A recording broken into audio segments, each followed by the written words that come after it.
Астон қаламысы сәлемге мен бүгін PUBG Mobile'да егерде не болады атты жаңадан рубрика бастадым. Ол сөйтім что будет если дегеннен алынған. Мен енді бұны қазақ тілінде өткізетін болам. Мен ең алғашы қызыққан затым канистрлермен адамды көрінбейтіндей жабуға бола ма? Өте қызық. Мен бұны тез режимде қойдым, себебі өте қызық емес. Сен миллион канистр алған бір көріп тұрса, мен оны бірінен кейін бірін жайып қойдым. Және қазір білесіздер, жаңартуда канистрлер жабылатын болған.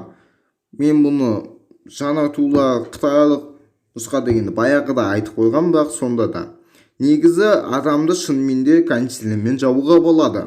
Бірақ саған оқ атса, сен бірден өліп қаласың, себебі канистр жабылады. Және менің тағы да қызыққан 70 энергетик ішсен не болады? Негізі адам 5 энергетиктен өзі өліп қалу керек. Біз 70 энергетик ішеміз.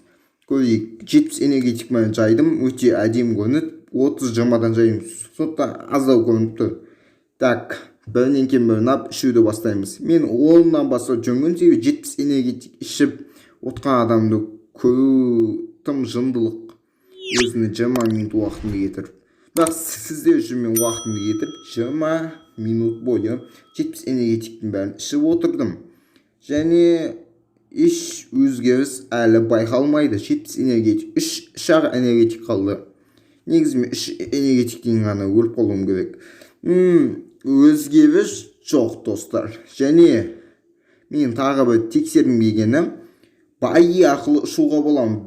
Білесіздер, зриф арқылы ұшуға болады. Мен солар арқылы қазір жарып көремін, сол арқылы багимен ұшып көремін. Негізі бұлай істеуге болмайды негізі ойында.